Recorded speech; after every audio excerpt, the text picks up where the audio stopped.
الله أكبر الله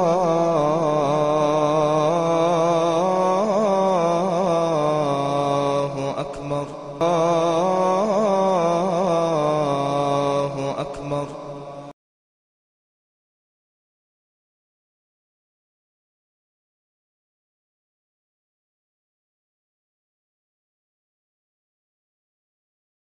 أعوذ بالله من الشيطان الرجيم بسم الله الرحمن الرحيم الحمد لله والصلاة والسلام على أفضل المرسلين سيدنا محمد وعلى آله وصحبه وخديمه أمته وسلم تسليما كثيرا. Chers frères talibés, chers frères en islam, c'est votre ami et serviteur Yunus Diop qui vous présente votre émission Majlis al-Islam. Aujourd'hui, nous allons aborder un chapitre spécial en nous basant toujours sur Tazawwud al-Sighar. Serigne Touba nous parle de ce qu'on appelle at-tamyiz bayn al-fara'id wa sunan, la distinction qu'il faut faire entre les actes obligatoires et les actes traditionnels dans la pratique cultuelle. Aujourd'hui, le thème, c'est la purification en général, à savoir l'ablution ou la purification mineure, al-ghusl ou la purification majeure, et la tayammum, qu'on appelle l'ablution pulvérale. Vous savez, le Coran nous dit, dans la sourate Al-Ma'idah, verset 6, أعوذ بالله من الشيطان الرجيم بسم الله الرحمن الرحيم يا أيها الذين آمنوا إذا قمتم إلى الصلاة فاغسلوا وجوهكم وأيديكم إلى المرافق وامسحوا برؤوسكم وأرجلكم إلى الكعبين وإن كنتم جنبا فطهروا وإن كنتم مرضى أو على سفر أو جاء أحد من الغائط أو لامسوا النساء فلم تجدوا ماء فتيمموا صعيدا طيبا فامسحوا بوجوهكم وأيديكم منه ما يريد الله ليجعل عليكم من حرج ولكن يريد ليطهركم وليتم نعمته عليكم لعلكم تشكرون صدق الله العظيم وبلغ رسوله الكريم. Dans nos entretiens passés, nous avions dit que la purification est obligatoire et reste une condition pour la validité de la prière. C'est pourquoi, dans Tazawwud al-Sighar, Serigne Touba nous fait un exposé très clair sur la distinction qu'il faut faire entre les actes traditionnels et les actes obligatoires. Rappelez-vous que l'imam Ofi avait dit que si quelqu'un fait la prière de la façon la plus parfaite possible, ou l'ablution, ou la grande ablution, ou le tayammum, et si après on lui pose la question s'il peut faire la différence entre ce qui est obligatoire et ce qui relève de la sunna, et s'il répond que il ne sait pas faire cette distinction, il a vu les gens faire, il a fait comme les gens font, que sa prière n'est pas acceptée, que son ablution est nulle. D'aucuns savants disent que non, si l'intention a été bien formulée et qu'en faisant l'ablution ou en faisant la prière, son intention c'était de respecter les ordres d'Allah subhanahu wa ta'ala. S'il a fait cette ablution ou cette prière comme la charia l'a recommandé, sa prière ou l'ablution qu'elle a faite est acceptée. Nous avions dit aussi que Serigne Touba dit, lui, que tout croyant pubère ne doit en aucun cas faire quoi que ce soit sans connaître la sentence juridique que les ulémas de l'islam ont émise sur ce qu'il fait, que ce soit la prière ou l'ablution ou tout acte cultuel. C'est pourquoi, aujourd'hui, nous abordons le problème de la purification, en commençant par la purification mineure, ou l'ablution, tout simplement. Nous allons essayer de faire la distinction entre les actes obligatoires et les actes traditionnels concernant l'ablution, ce qu'on appelle al-wudu. Al-wudu. Dans Tazawwud al-Sighar, Cheikh Al-Khadim nous dit que Fara'id al-wudu samaniya, que les actes obligatoires dans l'ablution ou la purification mineure sont au nombre de 8.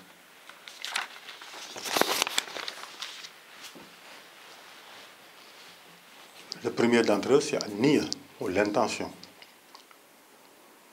L'intention que l'on doit formuler en faisant l'ablution, sans laquelle l'ablution n'est pas acceptée. Ensuite, al-ghusl al-wajh, le fait de se laver le visage. Ghusl al-yad al-mirfaq, le fait de se laver les deux bras jusqu'au coude. Takhlil al-asabi', le fait de frotter entre les doigts. Mas'u al-ra's, le massage de la tête. Ghasl al-rijl, le lavage des deux pieds. Ad-dalk, le fait de frotter. Wal-fawl, l'enchaînement des actes sans discontinuation.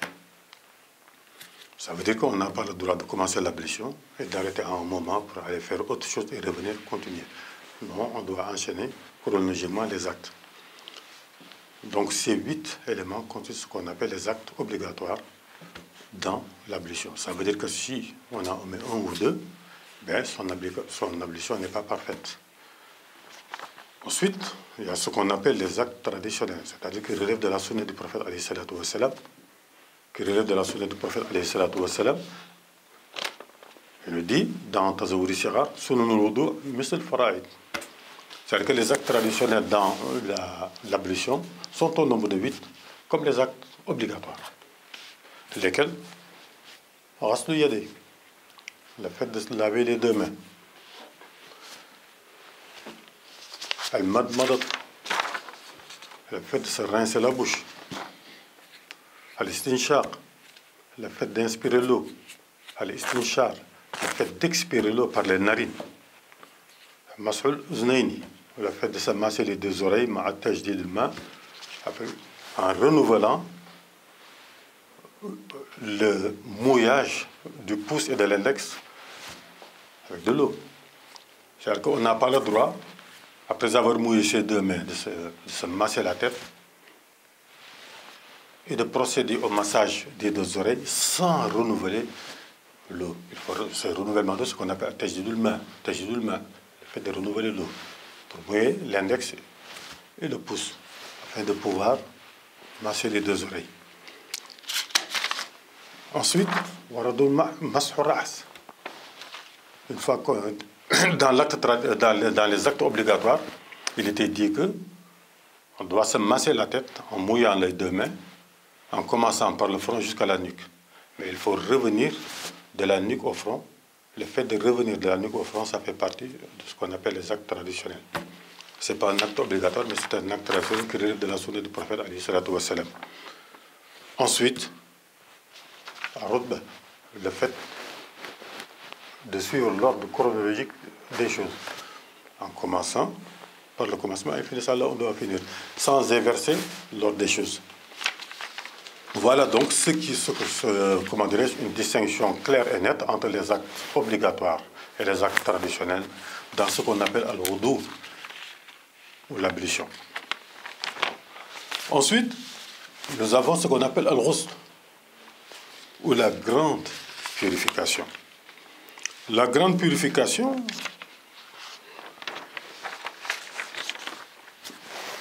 est obligatoire. Pourquoi? Parce que si vous lisez le verset du Coran, Sourate Al-Ma'ida, Allah subhanahu wa ta'ala dit wa in kuntum junuban fattaharu. Ça veut dire si vous êtes atteint par la grande souillure que vous contractez dans les rapports intimes avec votre conjoint, ou bien au cours d'un rêve érotique, ou dans certains cas précis, osons le dire, parce que la charia l'exige, dans certaines pratiques solitaires, qui aboutit à l'émission avec un jet du liquide spermatique. À partir de ce moment-là, la grande ablution, ce qu'on appelle al-ghusl, devient obligatoire. Parce que sinon, on ne peut ni procéder à la prière, ni même toucher le Coran, ni même faire le tour autour de la Kaaba. Donc c'est une obligation. Ou bien, quand une femme accouche, à l'issue de l'accouchement, les lochis, l'écoulement du sang, ou après les règles naturelles, là il faut procéder à la grande purification. Quels sont les actes obligatoires dans la grande purification?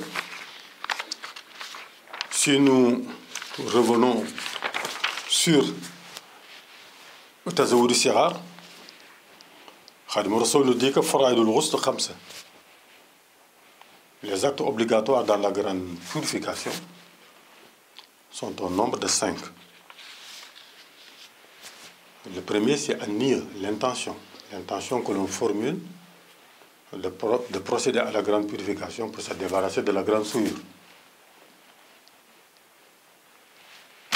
Ensuite, ad-dalq, le fait de frotter.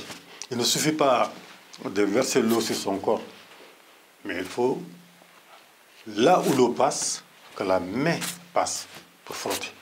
Ça, c'est une obligation. Sinon, la grande purification n'est pas parfaite. Ensuite, al-fawr. Al-fawr, c'est-à-dire la rapidité. C'est le terme que l'on utilise, mais en fait, il s'agit tout simplement de procéder à la purification en passant du premier acte jusqu'au dernier, sans discontinuer, sans arrêt. Par exemple, on ne peut pas commencer à faire son niyya pour faire la grande purification et de commencer le lavage, ensuite d'arrêter pour aller faire autre chose et revenir. C'est interdit. Donc il faut tout recommencer. Ça veut dire que dès que l'on commence, on doit aller jusqu'au bout, en respectant l'ordre chronologique des actes. Ensuite, ce qu'on appelle al-fawr. Ensuite, tahlil al-sha'r, le fait de bien se rincer les cheveux. Il faut que l'eau pénètre jusqu'à la racine des cheveux. Darsul madfour. Darsul madfour, c'est le fait de bien séparer les tresses pour celles qui se tressent. Donc ça concerne les femmes qui font des tresses. L'eau doit pénétrer jusqu'au fond, jusqu'à la racine des cheveux et bien remuer les tresses pour que tout soit bien mouillé. Ce qu'on appelle darsul madfour. Donc ça sont les 8 actes obligatoires dans ce qu'on appelle al-ghusl, la grande purification. Ensuite, il y a les actes traditionnels qui relèvent, comme j'ai dit, de la sunna, de la tradition du prophète alayhi salatu wa salam. Ça veut dire que ces 8 actes-là, si on les abandonne, ils sont en abandonnent quelques-uns, mais sa purification n'est pas complète. Donc il va falloir recommencer ça ou les apprendre. Dans les actes traditionnels, ils sont au nombre de 4, selon Tazawwud al-Sighar. Et comme nous l'avions dit au départ, Tazawwud al-Sighar, Serigne Touba s'inspire généralement de l'imam Awf, qui est un imam malikite, mais dont les sentences sont très dures et parfois même effrayantes, comme on a vu dans le cas de la prière pour ceux qui abandonnent la prière, qui refusent de le faire. Donc, ils sont au nombre de 4, ces actes traditionnels. Le premier, c'est toujours An-Niyya. Excusez-moi, le premier, c'est Ghaslu Yadi inda ibtida'i kal wudu. Le fait de se laver les mains, comme on fait dans l'ablution mineure. Il faut commencer par se laver les mains. Dès que ça, c'est un acte traditionnel. Ensuite, Al-Madmadatu, le fait de se rincer la bouche, comme on fait dans l'ablution toujours. Al-Istinshaq, le fait d'inspirer l'eau et de l'expirer par les narines. Mas'u Simah al-Uzni, Al-Manfaqu. Ensuite, le fait de prendre de l'eau dans la paume de sa main et de se laver les oreilles, la partie extérieure et un peu la partie interne, tout en évitant que l'eau ne pénètre jusqu'au fond des tympans parce que ça donne des maladies. C'est pourquoi on prend de l'eau sur sa main droite, on se penche pour se laver l'extérieur du pavillon de l'oreille et un peu l'intérieur sans aller jusqu'au fond pour éviter que l'eau ne pénètre jusqu'au tympan. Donc, voilà les 4 actes traditionnels. Si on fait la somme, on a 12 actes à faire. 8 obligatoires et 4 traditionnels. Et si on revient sur le verset coranique, il nous dit que وإن كنتم مرضى أو على سفر أو جاء أحد من الغائط أو لامستم النساء فلم تجدوا ماء فتيمموا صعيدا طيبا. Si vous êtes malade, si vous êtes en voyage, ou si quelqu'un d'entre vous a fait ce qu'on appelle un acte qui relève des besoins naturels de l'homme, comme l'urine, la défécation, ou qui a eu un commerce charnel avec son conjoint, une épouse, et qui ne trouve pas d'eau,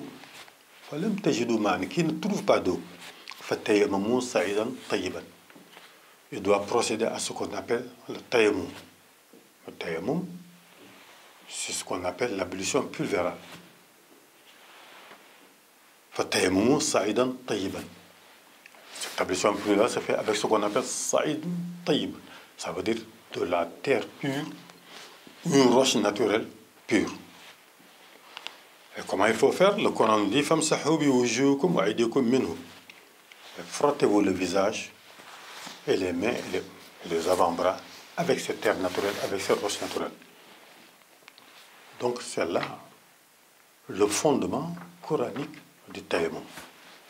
Et donc il faut le faire quand on est malade, quand on a peur de toucher l'eau parce qu'on risque d'aggraver sa maladie, ou quand on ne trouve pas de l'eau, ou même si on a de l'eau, mais que l'eau n'est pas pure.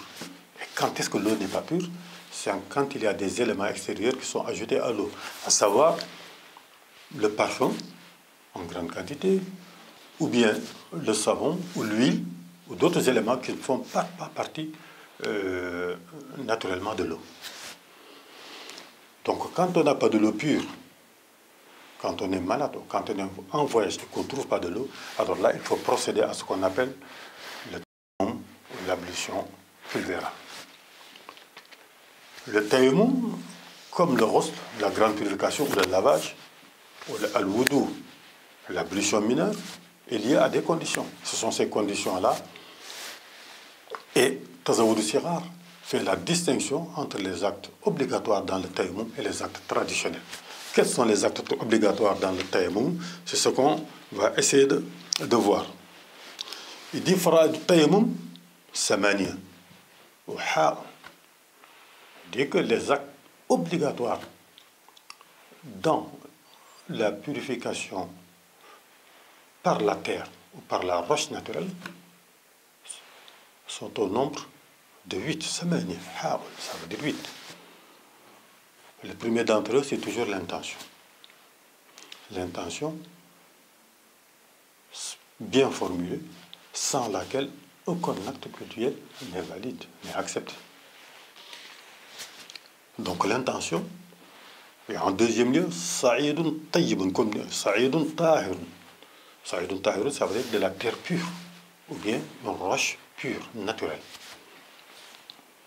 Ensuite, ad-darbatu, le fait de frapper les deux mains sur la terre pure, ou de frotter les deux mains en frappant sur la roche naturelle et se passer ces deux mains sur le visage et sur les avant-bras jusqu'au coude. Par deux fois. La première fois, on frappe les deux mains sur la terre pure ou sur la roche pour se masser le visage. Et une deuxième fois, on frappe les deux mains sur la terre pure ou sur la roche pour se masser les bras jusqu'au coude. Donc voilà, quatrième condition, mashul wajh, le fait de se masser le visage après avoir passé les deux mains sur la terre pure, sur la roche pure. Ensuite, mashul koul, le fait de se masser les deux bras jusqu'au coude, en ayant soin de frotter entre les doigts. Ensuite, sixièmement, le respect de l'ordre. En commençant le tayammum, on fait la niya, on dit bismillah, on pose les deux mains sur le sol, on se frotte le visage, on repose les deux mains sur le sol, on se frotte les bras jusqu'au coude. En respectant cet ordre, le respect de cet ordre-là, c'est une obligation.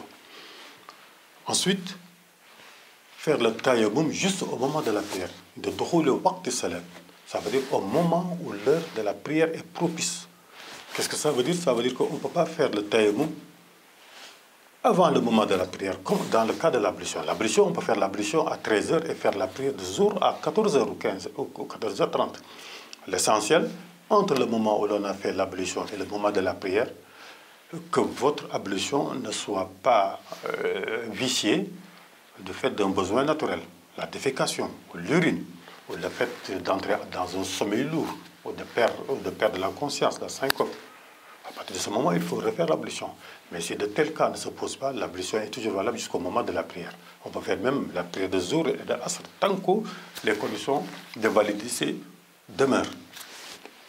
Quant au tayammum, on ne peut le faire qu'au moment où l'heure de la prière est entrée. C'est-à-dire au moment juste de la prière. Par exemple, on fait la prière de Zohr à 14h, l'imam est là, ou on prie seul, on ne peut pas faire le tayammum à 13h ou à 13h30 et attendre 14h pour faire le tayammum.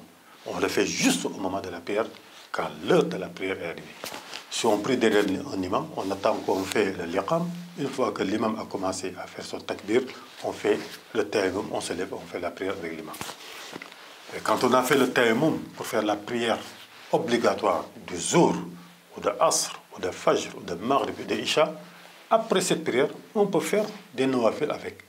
Mais on ne peut pas faire le tayammum dans l'intention de faire une prière surérogatoire, par exemple le nawafil, et ensuite de faire la prière obligatoire avec. Non, c'est interdit. Le tayammum, on peut le faire qu'avec la prière obligatoire. Mais après la prière obligatoire, on peut faire une prière surérogatoire et non le contraire. Donc voilà les conditions de validité du tayammum. Ensuite, on ne peut pas faire le tayammum si on dispose de l'eau pure, si on est en bonne santé. Là, il faut faire l'ablution. Mais si on n'est pas en bonne santé, ou si on ne dispose pas d'eau pure, là, le tayammum peut suffire. Voilà donc les actes obligatoires dans le tayammum. Et quels sont les actes traditionnels, c'est-à-dire les actes qui relèvent de la sunna du prophète, ils sont au nombre de 3. Sunna tayammum, c'est la sunna. La sunna, les actes traditionnels dans le tayammum sont au nombre de 3. Lesquels? At-tartib. Comme je l'ai dit tout à l'heure, le fait de respecter l'ordre dans les actes pour faire le tayammum. Commencer par poser les mains sur le sol pur ou la roche pure, ensuite de se masser le visage, ensuite de reposer les mains sur le sol pur ou la roche pure, ensuite de se masser les bras jusqu'au coude. En respectant cet ordre-là, ça fait partie des actes traditionnels.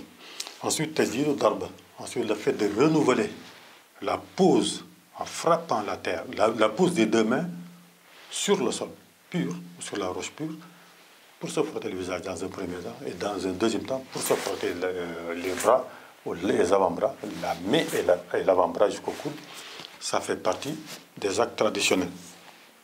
C'est ce qu'on appelle tajdid darba, le renouvellement de la frappe de la terre avec les deux mains, par deux fois. Ensuite, au niveau du visage et au niveau des mains. Ce qu'on appelle les actes traditionnels dans le tayammum. Voilà ce qu'il fallait voir dans ce volet-là, qui concerne justement la purification. Donc, c'est l'origine de ce qu'on appelle al-wudu, l'ablution, ou al-ghusl, le grand lavage, ou at-tayammum, l'ablution pulvérale. L'origine, c'est le Coran et la sunna du prophète alayhi salatu wa salam. Car rappelez-vous, le prophète alayhi salatu wa salam disait que il n'y a pas de prière sans purification. C'est-à-dire que celui qui prie sans s'être purifié, sa prière ne sera pas acceptée. Mais que cette purification repose sur des conditions bien précises. Pour l'ablution, il faut de l'eau pure. L'eau pure, c'est l'eau qui n'a pas subi d'altération du fait d'éléments étrangers, et je le répète, comme le parfum, comme la graisse, comme l'huile, comme le savon ou autre chose. Par contre, l'eau de rivière, l'eau de puits, même si elle est boueuse, eh bien parce que la boue fait partie naturellement dans l'eau, ça fait partie, c'est un élément naturel. Ou bien l'eau de la mer, ces eaux-là sont toujours pures, ou l'eau de pluie pour faire l'ablution. L'eau de robinet, s'il n'y a pas d'élément extérieur qui vicie la qualité de l'eau. Donc, c'est une des conditions. Quant au tayammum, c'est la terre pure. La terre pure ou la roche pure. On ne peut pas, par exemple, prendre un morceau de brique qui a été fabriqué à partir du ciment et de la terre. Bien que le premier élément, la terre pure, est pure. Mais le ciment que l'on a fait, du fait de la main de l'homme, cet élément n'est plus naturel et ne peut en aucun cas servir de roche pour faire le tayammum. Ou alors le sol pur, tout simplement. Donc, c'était là les conditions qu'il faut utiliser pour faire, la purification. Pourquoi le Coran dit, Ma yuridullah liyaj'ala alaykum min haraj. Ce n'est pas pour vous rendre difficile la vie qu'Allah subhanahu wa jalla vous a prescrit la purification. Non. Walakin yuridu liyutahhirakum. Mais le but d'Allah, c'est tout simplement de vous purifier. Et pour parfaire ses grâces sur vous, qu'on puisse recevoir les grâces d'Allah. La'allakum tashkurun. Peut-être vous serez reconnaissant. La reconnaissance, c'est quoi? C'est le fait justement de respecter l'ordre d'Allah avant de procéder à la prière, ou avant de faire les tournées autour de la Kaaba, en procédant en premier lieu à la purification. Ne serait-ce que pour toucher le Coran, la purification est nécessaire. C'est une condition de validité. Pourquoi? Parce que le Coran dit que la yamassuhu illa al-mutahharun, tanzil min rabbil alamin. Ne peut toucher le Coran que ceux qui sont purs. Si vous allez dans un écrit de Sayyid Touba qu'on appelle Hikmatul Khadim, il nous précise, il nous donne le sens ésotérique de ce verset. La yamassuhu illa al-mutahharun. Ne peuvent toucher le Coran que les gens purs. Il dit Mutahharun bil jasad, ceux qui sont purs par le corps. Vous voyez, Mutahharun bil qalbi, ceux qui sont purs par le cœur. Donc la purification intérieure et extérieure est exigée pour toucher le Coran, comme pour tous les actes cultuels en vue de la satisfaction d'Allah subhanahu wa jalla. Donc aujourd'hui, le thème de cet entretien, c'était donc la purification, qui est une condition de validité, comme j'ai dit, de la prière. Nous l'avons fait comme ça parce que nous allons revenir la semaine prochaine sur la prière proprement dite et faire ce qu'on appelle la tamyiz, la distinction entre ce qui est obligatoire dans la prière et ce qui est traditionnel. Et que c'était une c'était obligatoire de passer par les actes de purification. C'est pourquoi nous allons procéder comme ça. Donc, dans la prochaine fois, nous allons essayer de revenir un peu sur la prière, de parler de la prière en général, ce qu'il faut faire quand on prie derrière un imam ou quand on prie seul, comment réparer la prière, les heures prescrites de prière, Inch'Allah, avec les versets coraniques afférents et les hadiths afférents. Wassalamu alaikum wa rahmatullahi ta'ala wa barakatuhu. Chers frères talibés, chers frères en islam, qu'Allah vous protège et nous protège. ربنا تقبل منا إنك أنت السميع العليم ربنا واجعلنا مسلمين لك ومن ذريتنا أمة مسلمة لك وارنا مناسكنا وتب علينا إنك أنت التواب الرحيم اللهم صل على سيدنا محمد وعلى سيدنا محمد كما صليت على سيدنا إبراهيم وعلى سيدنا إبراهيم وبارك على سيدنا محمد وعلى سيدنا محمد كما باركت على سيدنا إبراهيم وعلى سيدنا إبراهيم في العالمين إنك حميد مجيد السلام عليكم ورحمة الله وبركاته